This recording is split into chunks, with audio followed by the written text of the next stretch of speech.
Go sit there, Kada. Let's go sit there. You just sit there. Oh, that may be easy.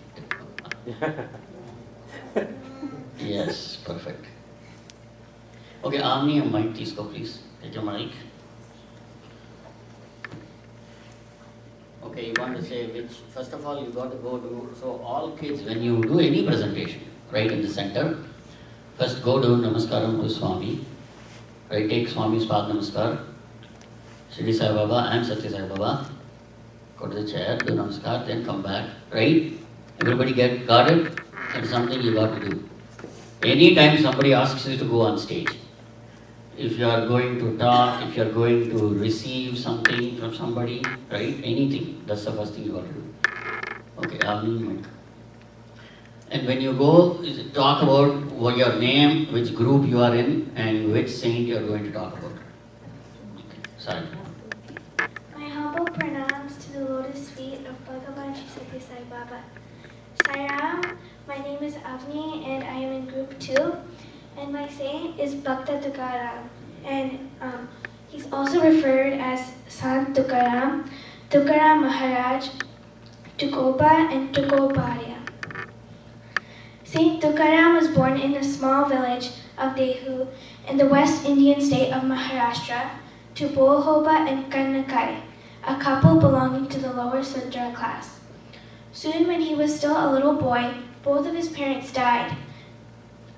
After his family life, which included 2 wives and 3 children, his spiritual path started. As a consequence of the many misfortunes, Tukaram was so disgusted that he left his house and village and disappeared into the Bamnath forest nearby. For 15 days, he stayed there, concentrating on the Almighty, without food, water, or sleep.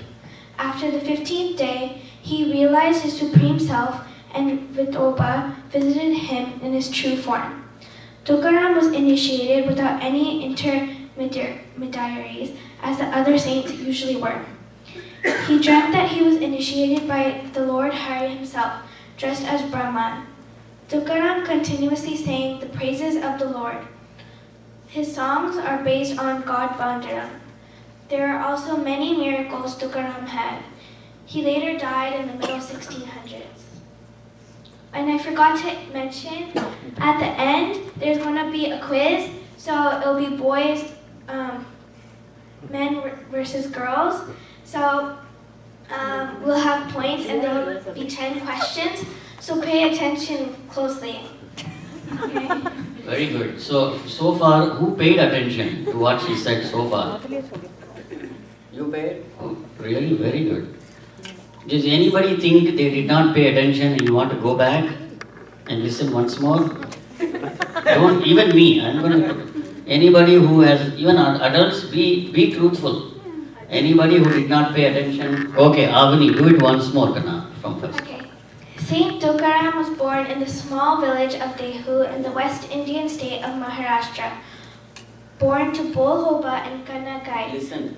A couple. 1 minute. I'm not going to put the slide back because I want everybody to listen to what she's saying. People are distracted if I put the slide. A couple belonging to the lower Sudra class. Soon, when he was still a little boy, both of his parents died. After his family life, which included 2 wives and 3 children, his spiritual path started. As a consequence of the many misfortunes, Tukaram left his house and village and disappeared into the Bamnath forest nearby. For 15 days, he stayed there, concentrating on the Almighty without food, water, or sleep. After the 15th day, he realized that his Supreme Self and Vitoba visited him in his true form. Tukaram was initiated without any intermediaries, as the other saints usually were. He dreamt that he was initiated by the Lord Hari himself, dressed as Brahman. Tukaram continuously sang the praises of the Lord. His songs are based on Bandaran. There are also many miracles he had. He later died in the middle 1600s. Tukaram's poems and sayings. Time will submit to slavery. From illusion's bonds will be free. Everyone will be powerful and prosperous. Brahman, Kshatriya, Vaishya, Shudra, and Chandala will all have rights. Women, children, male and female, and even prostitutes. Saint Tukaram. Words are the only jewels I possess. Words are the only clothes I wear. Words are only the food that sustain my life. Words are the only wealth that I distribute among people. Tukaram. Okay. Questions. So you can discuss among your group. So number 1. This wasn't in the presentation, but who was another famous writer in that time period that Tukaram lived in? English writer. Give us Yeah. important. Yeah, that's right. Very good. 1 point for them, 0 point for me. Okay. 2. Who was Bhakta Tukaram's parents? Auntie? Okay, so that's negative 1 point for them.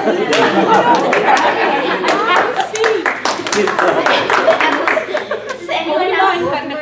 See, I was reading. I don't have yeah.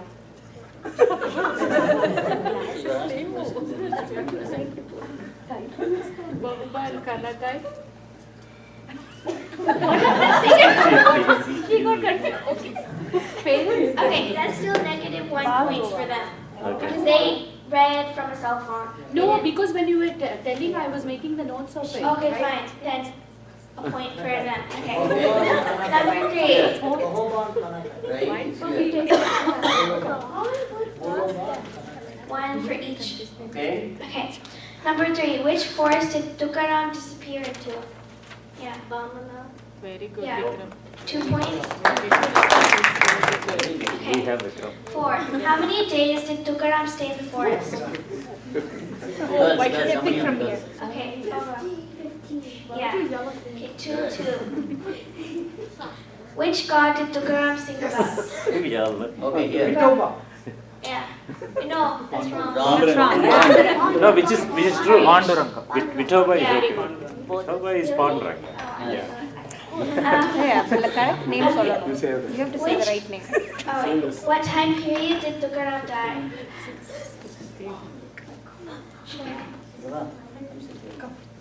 Yeah. Okay. What village was Tukaram born in? Dehu. Yeah.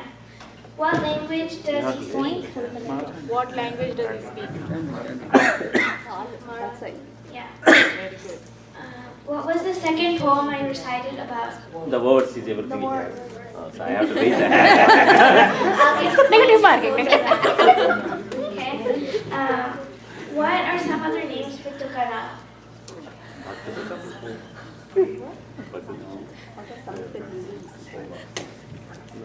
Tukoba. Very good. Okay. So we want the answer. Yeah. They won.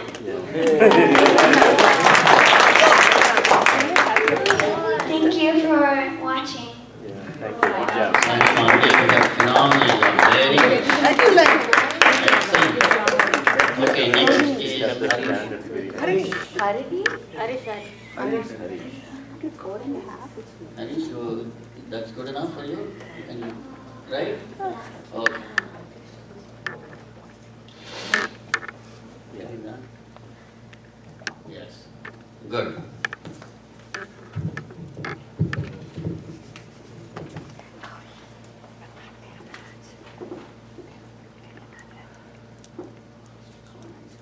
Yeah, increase it.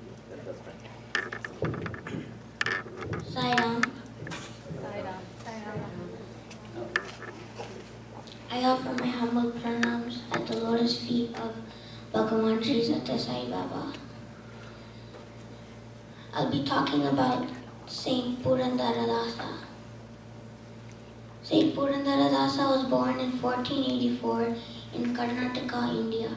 He was a Haridasa, which means he was a great devotee of Lord Vishnu and a saint. His birth name was Srinivasa Nayaka. He was the son of Varadappa Nayaka and a wealthy merchant, and Leelavati. He was a Carnatic music composer and a great singer. Srinivasa got married to Saraswati at the age of 16. Sadly, both of his parents passed away when he was only 20 years old.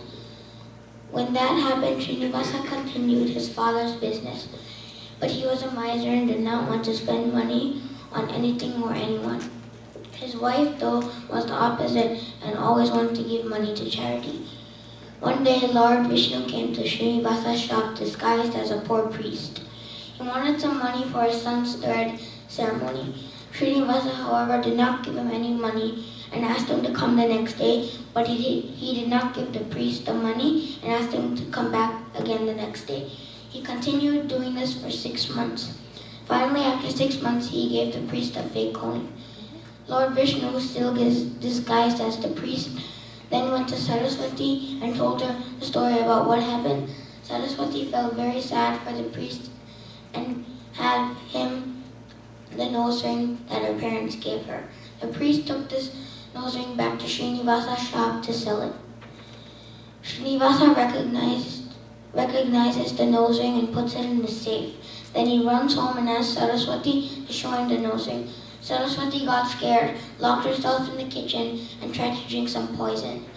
But suddenly the nose ring fell from the heavens and landed in her poison cup. She was then able to show it to her husband. Srinivasa then goes back to see if the ring is in his safe and discovers that it is not there. He then realized that the priest was Lord Vishnu himself. He was ashamed of himself and his behavior in the past 6 months. Srinivasa then gives up his business, his home, and all the money he had and becomes a dasa or servant of God. This is how he became known as Purandaradasa, a devotee of Lord Krishna, who wrote many songs praising the Lord. He composed 475,000 songs. He lived for 8 years and died on January 2nd, 1564. Thank you for listening. Okay, thank you. Okay, thank you, Sai Ram. All right, who's going next? Ashish. Yes.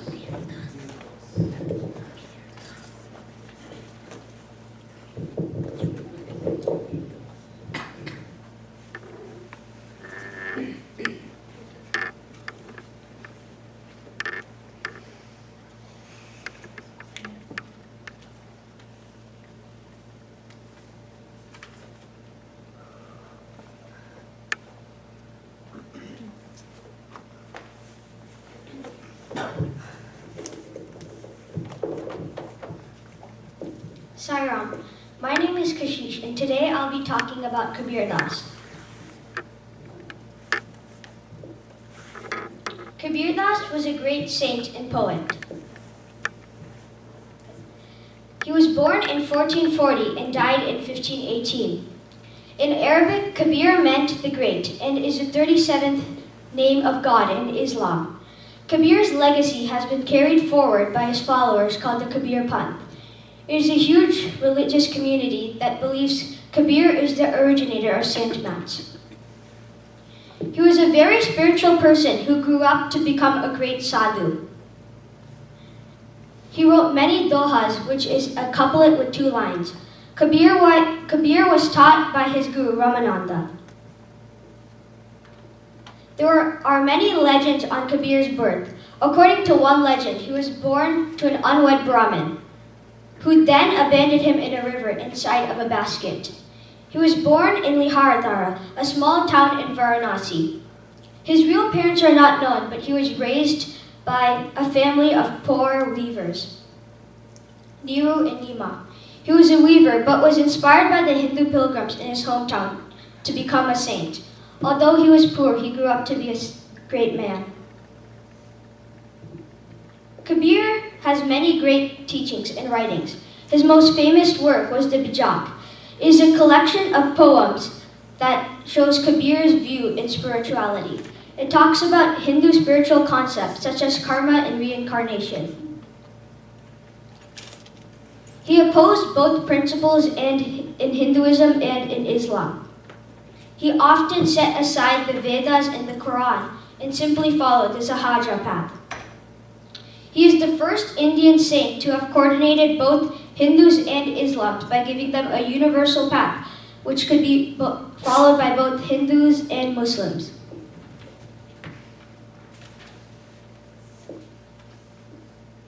His poems are called variously as dohes, shlokas, and sakas.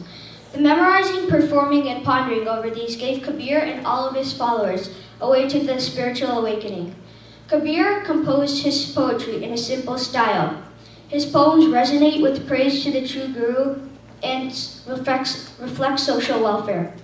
Kabir expressed his poems in Hindi, borrowing from various dialects, including Awadhi, Braj, and Bhojpuri. His verses often began with some strongly worded insult to get the attention of passerbys. One of his greatest poems was Kal kare so aaj kare so abhi kar, meaning do tomorrow's work today and today's work now. If the moment is lost, it is lost forever. According to one legend, he died when he was about 110 years old. When he died, his Hindu and Muslim followers fought about the last rites. When they uncovered the cloth covering his body, they found flowers instead. Now for a quiz. Okay, the answers are there. Do you have the questions there written? No. Then how will? Answers in there. No, if you click the answer show up. No, dude, since it's a download, the animations don't show up. Oh, okay, my mistake. Okay, let me see. So don't display. That's okay, uncle will read it from there, you don't display. Close the projector. Chandra can't click it. Okay. Yeah. When was Kabir Das born? That everybody saw. Everybody saw the answer. We already saw the answer. That's okay. At least let's see if some 14. Okay, 14. Yes. Okay, good. Who was Kabir Das's caretakers? Only You and Nima. Okay. Very good. What was Kabir's greatest work? Doha. Doha. Bija. Oh, Bija. Correct. Bija. Okay.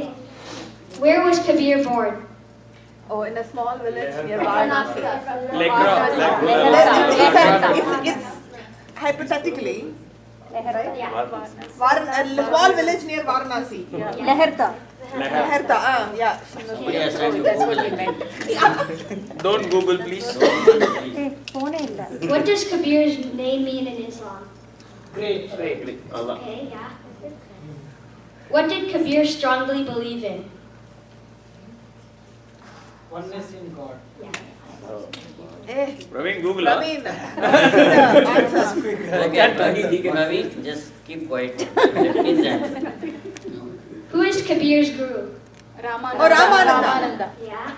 And which path did Kabir follow? The Sahaja. path of the Guru. Yeah, close.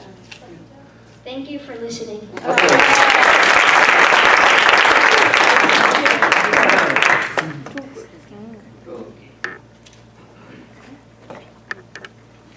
What was Kabir's profession? He was a weaver and He poet. was a saint. His parents were a weaver. He was also a weaver and then he became a That's saint. why. That's why the professions came. Obviously, you missed a lot of Do Veda class. Thank you. The whole reason of this story Doesn't go well for you. Okay, next is this. Pranam is not here. Sake.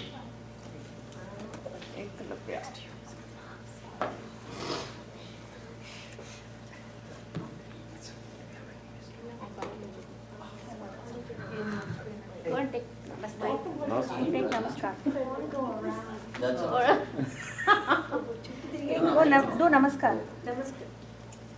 That's why he was going to go around. Ah, he was trying to go around. Hey, Okay, whatever you Fast. Do whatever you want to do fast.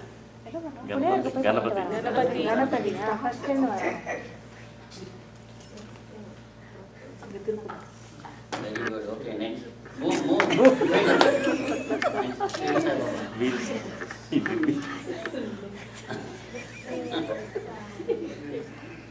Good.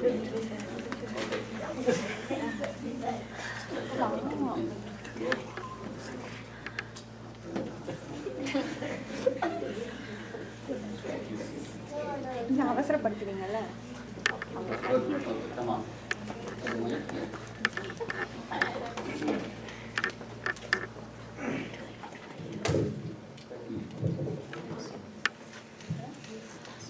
Pronouns to the lotus feet of Satya Sai Baba. Today I'm going to be talking about Ekalavya and how his story went. Is that it? Next. Yeah. Next slide. Okay, no, I need to stop it also. Hey, somebody help him. That was it. Hold him the mic. Hold the mic for him. Sorry. Uncle will hold the mic.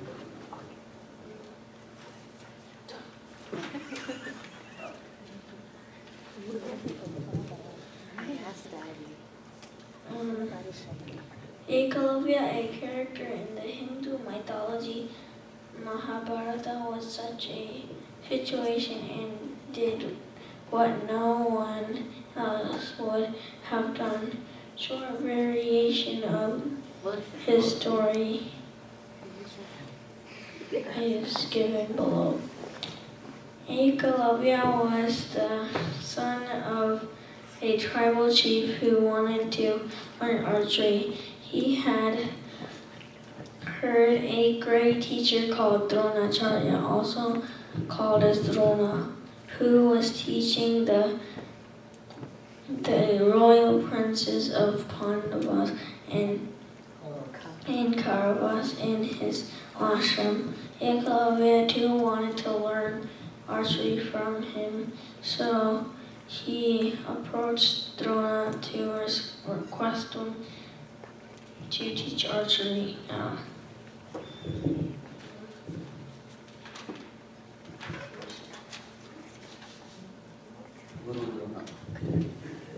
But Drona refused to teach him, saying that he only teaches royal princes or people of such cadre. Ekalavya's heart was broken, but his will was not. So he made a statue Of Drona in clay.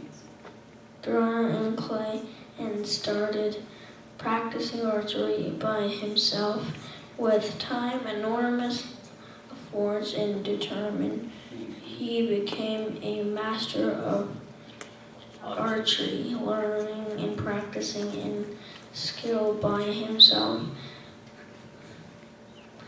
Once, when he was practicing the forest, Dronacharya and his shishis had come along to the forest. Had come to a forest visit. They brought a dog along with them, and it was continuously barking, therapy disturbing Ekalavya's practice.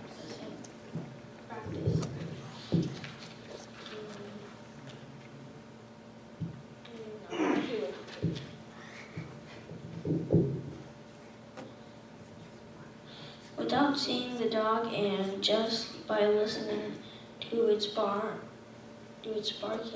sound, Ekalavya was able to hit some arrows in its mouth in a manner that the dog was not hurt, but just stopped barking. When Drona and his pupils saw the dog, they were astonished at the skills and the archer wanted to meet the person who could fire his arrows so accurately. They found Ekalavya, and upon questioning Ekalavya explained. They found Ekalavya, and upon questioning Ekalavya, explained how after being refused by Drona, he built a clay statue of Drona and started practicing archery. Ekalavya was very happy to be praised by Manasali, the Guru Dronacharya, for his skills in archery.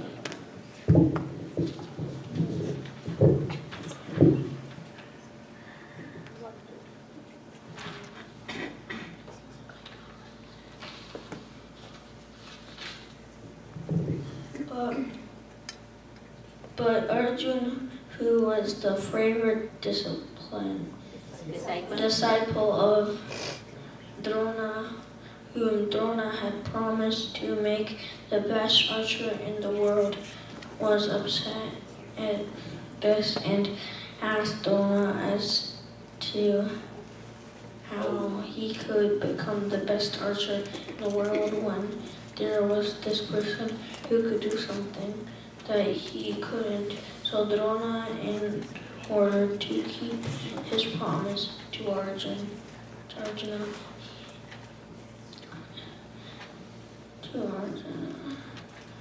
says that since Ekalavya considered Drona to be his favorite guru, he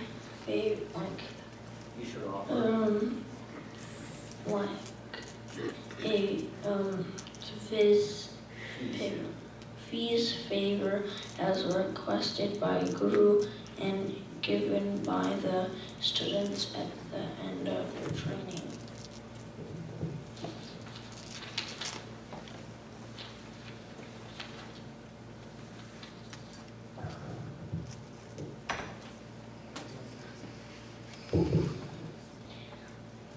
Ekalavya is happy that at last he's been recognized by this guru as a discipline and feels honored by this request of Guru Dakshina.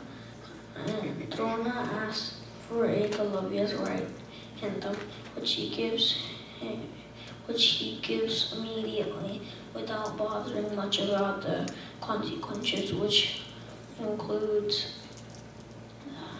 fact that Ekalavya might never be able to practice his archery again. Ekalavya is very small and seemingly inconsequential character in the events of Mahabharata, but because of his sacrifice, his name becomes very famous, and his story is so remembered. I remember reading this as a non-detailed Tamil. This is what happened when you copy paste.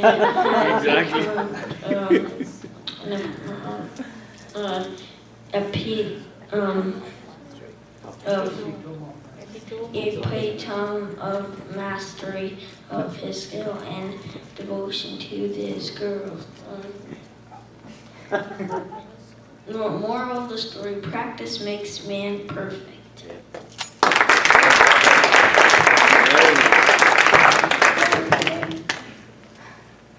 Okay, next is Jan.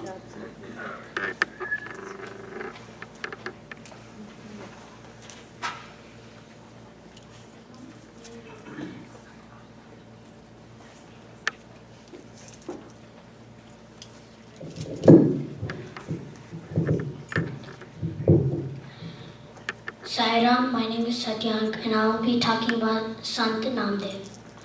Sant Namdev was born in 1270 AD, Narsibamani, which is located at the Hingoli district of present-day Maharashtra, India. He died in 1350 AD, and he was born in a family of tailors by profession, and he followed.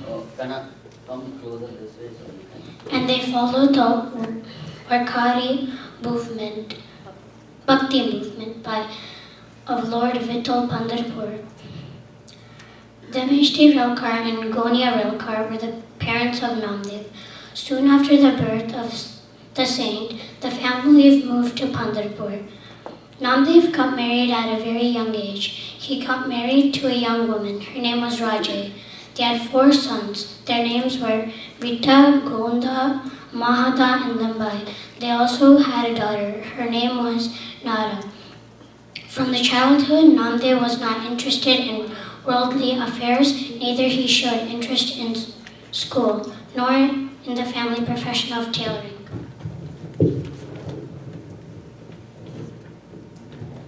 He would spend all his time at the Pandharpur Vittal temple singing the God's glories of his beloved Panduranga, the true faith of Namdev and Vittoba. Once Namdev's mother told him to offer some Naivedya to Lord Panduranga, as she was very busy that day. Little Namdev went to the temple and prayed to his Lord to accept the offering. When he saw there was no response from the Lord, he started weeping bitterly and decided to not leave the temple unless Vittoba partakes the Naivedya from his hand. Seeing the firmness and the love of the child, Vittoba appeared right in front of him and accepted the offerings from Namdev in person. Namdev's mother got surprised when he told her what happened at the temple. So the next day she went to the temple with him and got astonished by witnessing the Lord partaking the food Namdev offered to the Lord Vittoba. Namdev indeed treated Lord Vittal as his friend or playmate.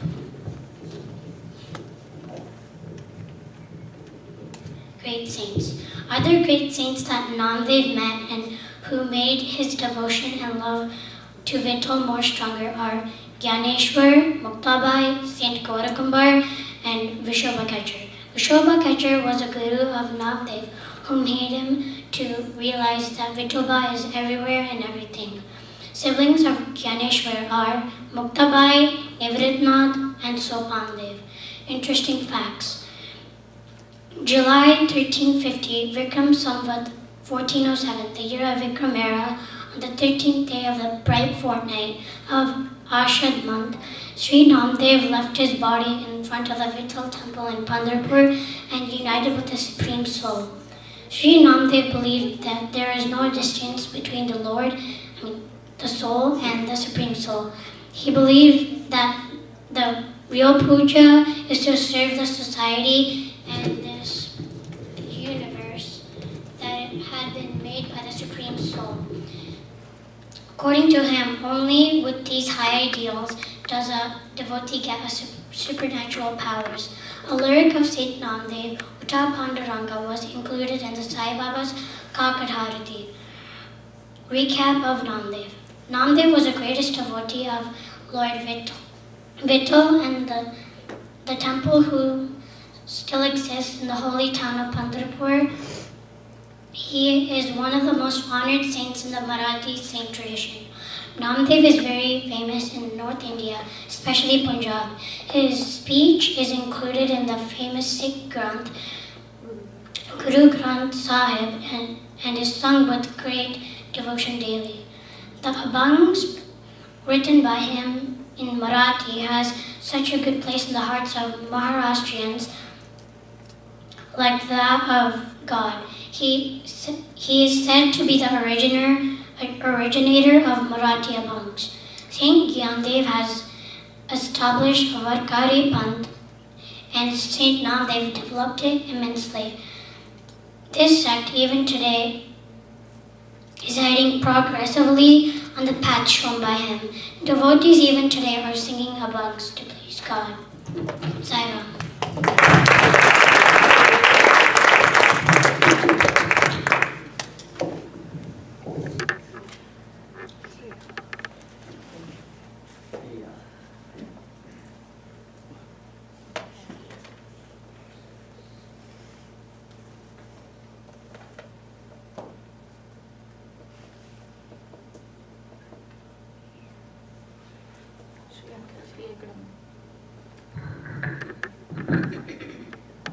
My humble pronouns to the lotus feet of Bhagavan Sri Satya Sai Baba.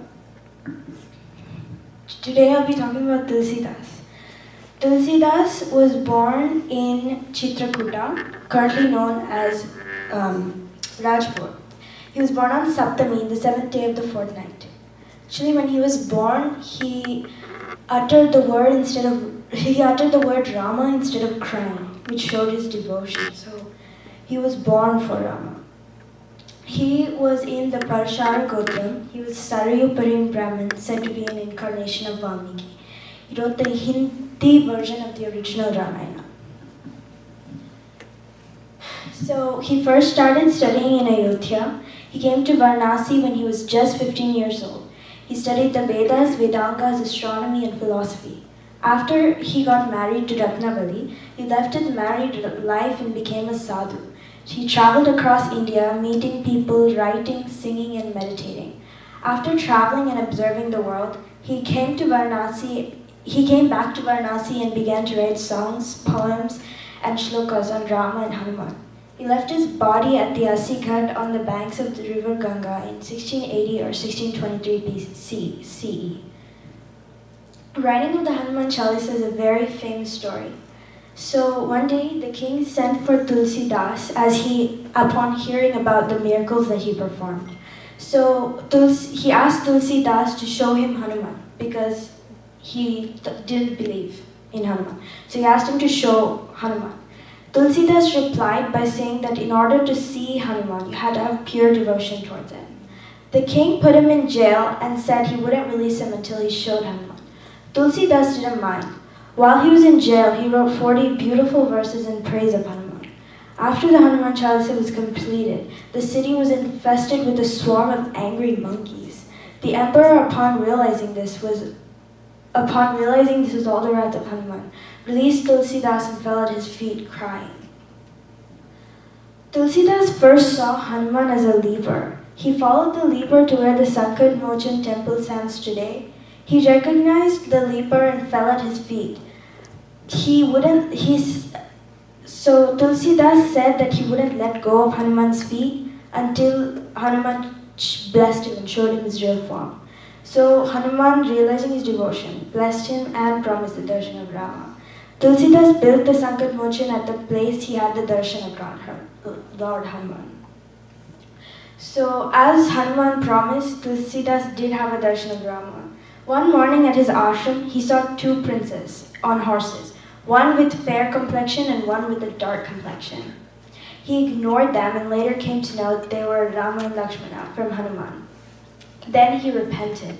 Hanuman said that he would see Rama once again in the morning. Tulsidas saw Rama as a little boy. Rama asked for sandalwood paste. Tulsidas was so mesmerized by the beauty of him that he forgot to give it to him. Rama took the paste by himself, put a tilka on his own forehead and Tulsidas's forehead before disappearing. He describes this moment in the Vinaya Patrika in a shloka. Tulsidas is famous for the Hanuman Chalisa, Hanuman Bahut, Tulsidas Ramayana, Ramacharita Vinaya Patrika, Krishna Vali, Gita Vali, and the Doha Vali. Sorry.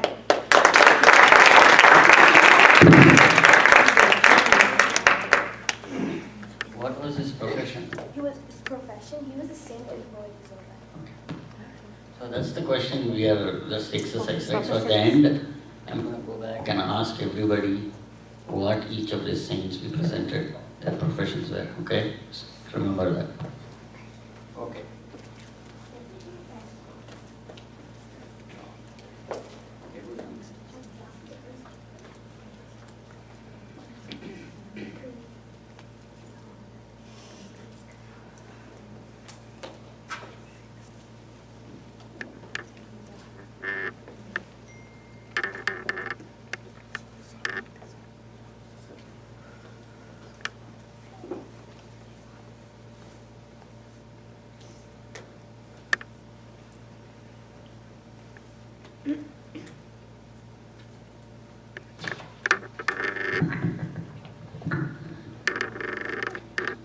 My humble pronouns of the lotus feet of Lord Sri Sati Sai Baba.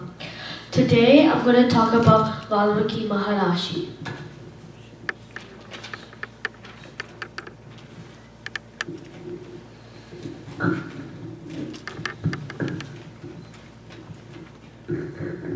First poet. The story of Rama and Sita Devi is the Ramayana. It is remarkable that Sri Rama himself listened to the story of the Ramayana and was pleased. Lava and Kusha sang the story before Rama very sweetly. Rama did not know that they were own sons. The poet who composed Ramayana and taught the song and story to Lava and Kusha was a great sage by name Valmiki. How this man became a sage and a sacred poet is itself a very interesting story. Valmiki's Ramayana is the very first such poem in Sanskrit. Therefore, it is also called the Adikavya, or the first poem. Valmiki is also known as the Adikavi, which means the first poem. About Ratnakar. Valmiki was not the name that his parents chose for the poet. His real name was Ratnakara. The word Valmika in Sanskrit means an anthill. Since he came out of an anthill, he got the name of Valmiki. But how strange, how did he come out of an anthill? Now, that is a wonderful and delightful story. Valmiki also lived in this age of Sri Rama, called the Treta Yuga, the age of Treta. In those days, there was a thick forest all along the banks of the river Ganga. Many sages built their hermitage in that forest for their tapas, penance. That means they meditated on God. Among them was a sage by the name of Prachetasa. He had a son called Ratnakara. When he was a very young boy, one day he went into the forest. While playing, he lost his way and began to cry. Just then, a hunter came there looking for a prey. He saw the chubby boy and fondled and pacified him. The hunter had no children. He took the boy to his hut in the mid-east of the jungle.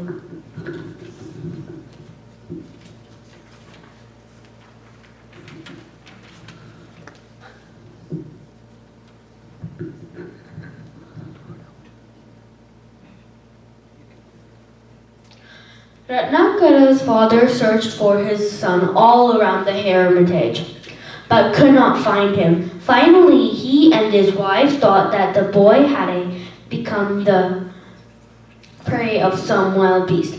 Both wept very much. The hunter and his wife brought up the lad with great love. Ratnakara forgot his parents. He took the hunter for his father and the hunter's wife for his mother. He was taught how to hunt by the father. Ratnakara was a clever boy and learned it quickly. He became a hunter with a sure aim. Narada met Ratnakara. One day, Ratnakara was sitting by the side of road waiting for a victim. It happened that great sage Narada was passing that way. Narada had his favorite musical instrument, a veena, in his hands. As he played on the veena, he was singing a song in praise of God. When he was thus lost in joy, suddenly Ratnakara rushed at him. He lifted the staff in his hands and shouted, "Look here! Hand over all you have, or else I'll break your head." But Narada was not an ordinary man. He was a divine sage, and one who wandered all over the earth, the heaven and the underworld. He was not frightened by the loud shouts of Ratnakara. He smiling and said, "My dear man, all that I have only is the old veena and the brass. I swear if you want them, you can certainly take them. Why should you break my head for this?"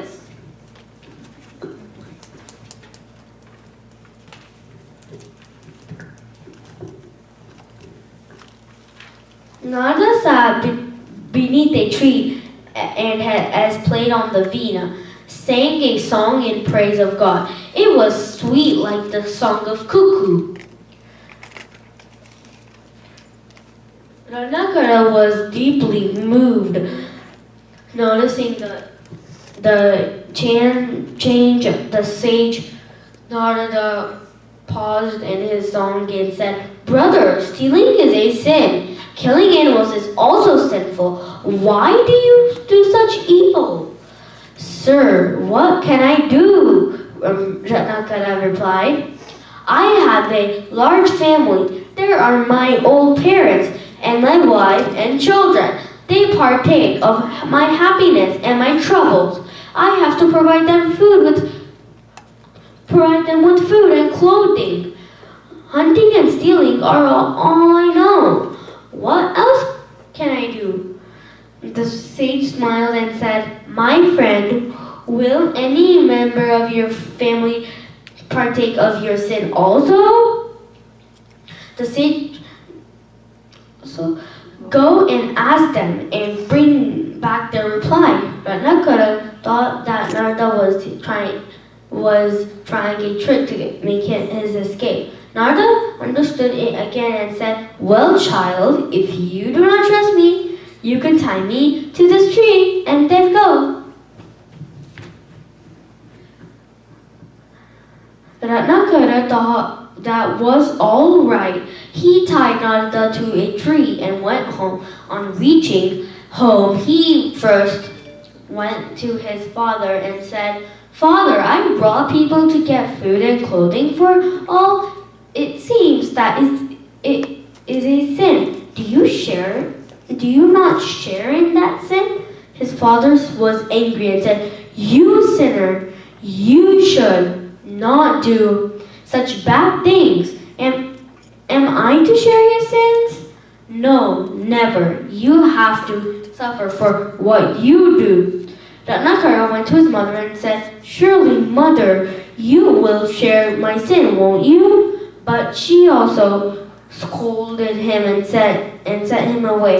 He then went to his wife and said, Do you know how I earn to provide you and your children with food and clothing? It is by robbery, but I steal for your sake. Therefore, you are also partners in my sin. Isn't that so?" The wife was displeased and said, "What are you saying? What have we to do with your sin? You are my husband and my children are your children.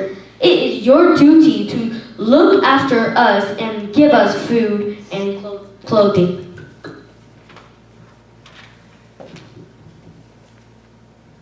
Ratnakara's eyes were opened. He realized that he all alone was responsible for all of his sins. No one else would share his sins. As soon as it was clear to him, he ran to Narada. He untied the sage and, amidst weeping, narrated to him all that had happened in his home. Falling at Narada's feet, he asked the sage, "O sire, now what of me?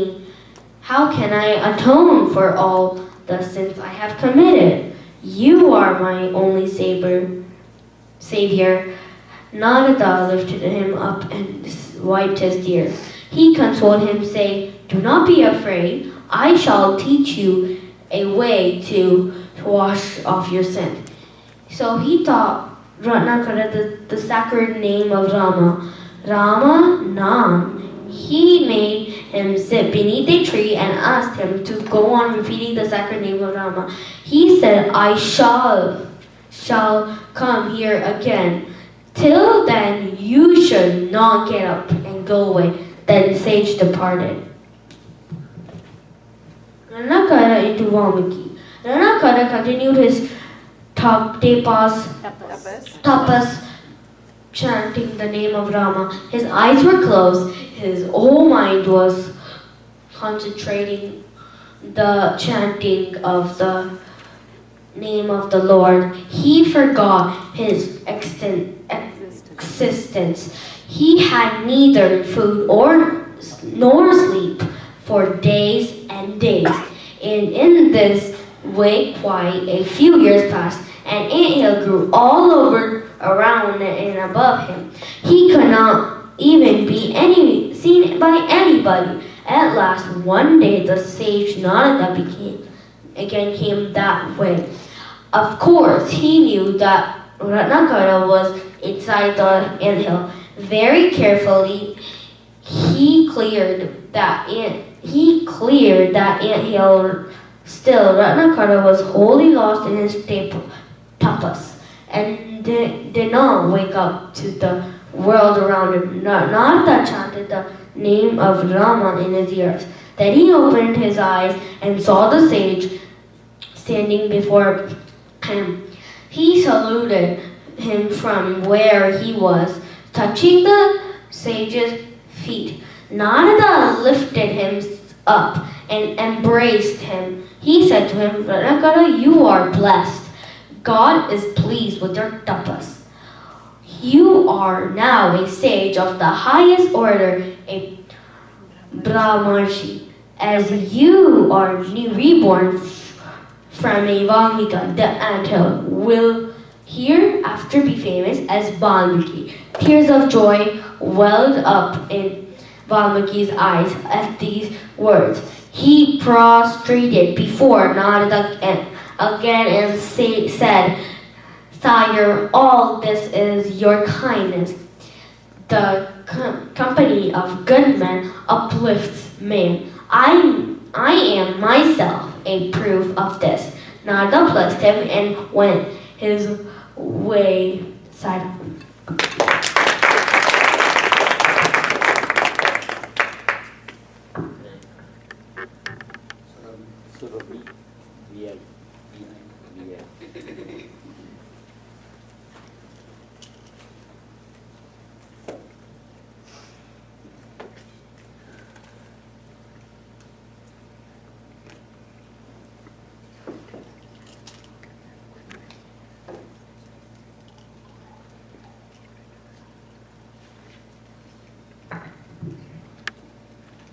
Sairam, my name is Survi and I will be talking about Dattatreya Swami.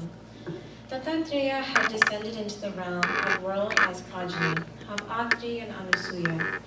Anusuya became very famous for the devotion towards her husband. This pious woman, known as Pativrata, induced jealousy and envy in others. However, the three gods, Brahma, Vishnu, and Shiva, decided to prove these doubting elements of how wrong they were. They transformed themselves into three medicines and approached the hermitage of Sage Atri and begged for alms. At this time, Sage Atri was at the river doing his daily prayers. Anusuya came out of the house and offered them food. They made a strange request. The food be prepared and served to them without clothes. The Indian tradition in Atiti cannot be turned away as they are considered to be an aspect of God. Hence, she was placed in a dilemma. She smiled to herself and reflected thus, I am totally purified by the long association with the holy sage Atri. What harm can the god of lust ever do to me? So I fear nothing, as they have sought food from my hands. I look upon them as my own children, and not as strangers and grown-up men. Her thoughts, the thoughts of a pious and chaste person, instantly became reality. The elderly guests became babies. Sage Atri, on his return to the hermitage, saw his wife Anusuya fondling three babies. Anusuya said, These children are the gift of God to us, who have been childless so far. Sage Atri was overjoyed and named them Datta, which means given. At this, the three gods reverted to their real forms and disclosed the truth. They extol the power of chastity and purity of Anusuya, which vanquished the combined and colossal powers of all three of them. Sage Atri and Anusuya prayed that they should remain as their sons. They consented, and the three gods merged into one body. This is how Sri Dattatreya incarnated and is known as Guru Deva Datta, the Guru of all Gurus.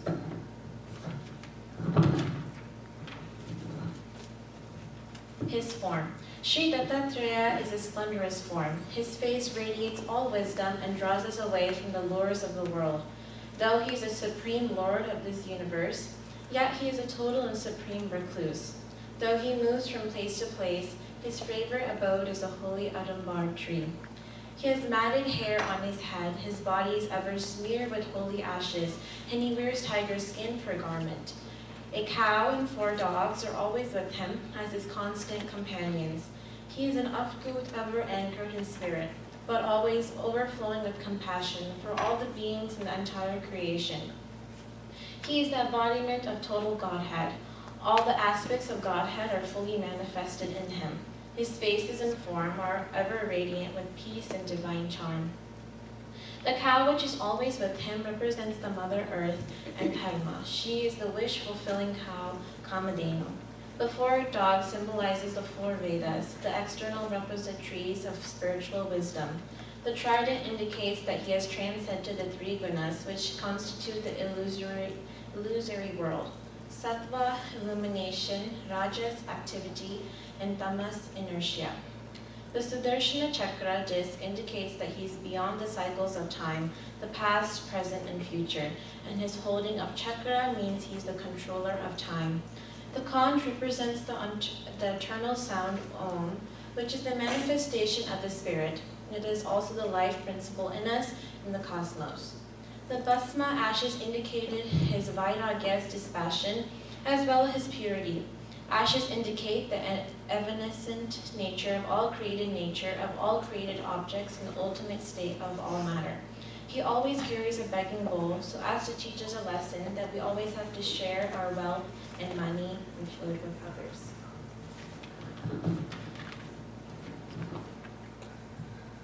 Sri Dattatreya, in order to bless his devotees, Japamala.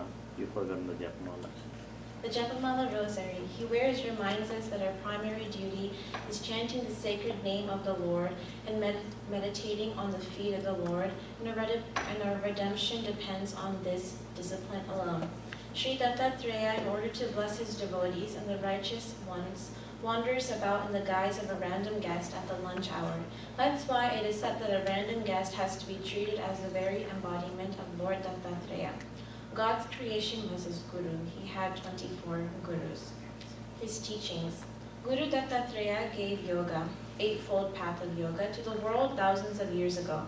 Patanjali codified this knowledge in sutra forms it compromises. Yama, non-killing, truthfulness, non-stealing, and non-receiving of any gifts, moral discipline. Niyama, cleanliness, contentment, austerity, study, and self-surrender to God. Moral discipline, yama and niyama are moral training and forms the basics of yoga. As these 2 became established, the yogi will begin to realize the fruits of his practice. Asana, posture. Pranayama, prana is the life force. Yama is control. Pranayama consists of breath control exercises.